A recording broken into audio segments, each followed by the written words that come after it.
For the markets, but we have a very special guest in the studio with us today to talk more on the global market picture. We are now joined by Geoffrey Garrett, the Dean at USC Marshall School of Business. Geoffrey, good morning. Thank you so much for joining in the studio as well. And all everyone can talk about is the Fed action right now, right? That 50 basis points cut finally came by. How's the market reading it? It's been a few days since they digested the fact that this cut has come by as well. What's the economy saying about it? What's the ground reality? Well, of course, as you know, right, the dateline divides the world, so you're well ahead of the US, and the Indian markets are up today. Obviously, market's been doing very well. I mean, the reception last week, obviously in the US was very positive, but the concern is still there that the things like the headline unemployment numbers still look very good in the US, but there are some troubling signs, consumer debt, for example, commercial real estate. So I think everyone's still hoping for the soft landing, and the markets certainly are optimistic at the moment, but time will tell whether some of the softness in the US market affects in the US economy affects the stock market. Well, Geoffrey, good morning. Thank you so much for joining in. First up, a two-part question, actually. Do you think that the Fed was caught in a bit of a catch-22 situation, as if they were behind the curve and then they had to do a 50 basis points and then giving out a signal as if a cut like that shows that, oh, maybe the economy might not be doing so well?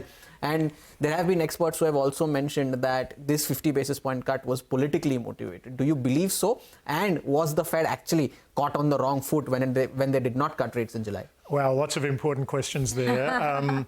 With respect to political motivation, I think the answer there is no. The US Fed is politically independent, but obviously what it's trying to do is the Goldilocks problem. They're managing inflation and managing the real economy at the same time. And I think the positive story would be that inflation has come down enough that you could cut rates. But as I said, there is some underlying softness in the US economy, and that's why we're still looking for, is this a soft landing or not? The initial market reaction is yes, but let's wait a little while to see. Okay, wait a little while. And we do have a lot of macro data which is expected this week as well. So we'll be watching out for that. We use the word political, so I have to ask you about the next big event, right? That's in 2 months, we'll have the elections. But in general, who is better for India? What do you think? It's Trump or Harris? How would it impact policies if either of them come? So, again, really important and very big question. So the US election is incredibly close, and I think the thing that is clear when you're living in the US, but hard to see on a global perspective, is the tiny number of voters in a very small number of states who will swing the election. So you can't just look at the national polls, you need the state by state. And every day there are different polls, they come to different conclusions. So I think the only prudent place to be today is to say that it's really close. Now, second question, what's it mean for India? I mean, the collective US commitment to India is obviously stronger than it's ever been, and I don't think that will change. No matter who becomes president beginning in 2025. The thing as somebody who's interested in the economy that I'm concerned about is the sort of market intervention come protectionism in the United States. Donald Trump has talked a lot about universal tariffs. I think Kamala Harris is thinking she's got to match Trump on some of his more populist economic policies. But who knows if they would ever be implemented? In the US, unlike India, the president can propose all they want, but they've then got to get it through Congress. And that's a more complicated question. So, regardless of who comes to power, right, there has always been this US-India relationship has evolved significantly over the last 2.5 decades.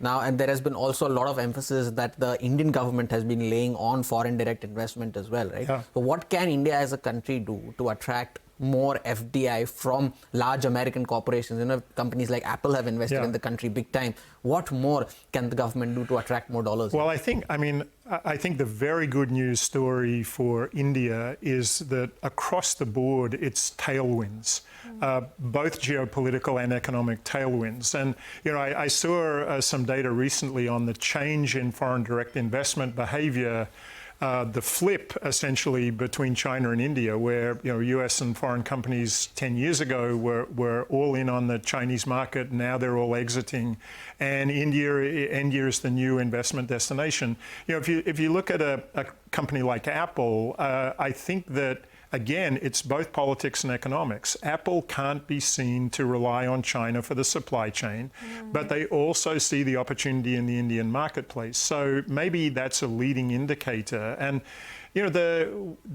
another thing that struck me when I was looking at the data recently is that India now, as a proportion of its economy, is a bigger trading nation than China.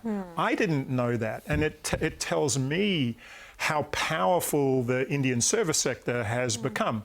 The next opportunity challenge is in manufacturing, and I think infrastructure will be a big part of the story. But the fact that Apple is making such big investments here, I think, is a really powerful leading indicator. The move from services to products economy, that is something that there's been a big time focus in India as well. Anyway, you mentioned China, so I have to ask you that. Do you think the Cold War or the tariff war, you mentioned that as well, that is something that could continue irrespective of who comes? There is a possibility of more tariffs if Trump comes in. Yes, I think so.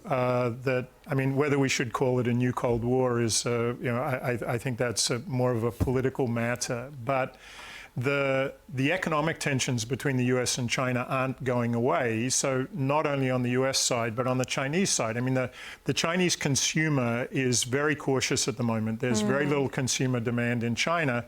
What the Chinese government, therefore, has done is invest more in exports. But that's going to create problems, the so-called overcapacity problems in the global economy.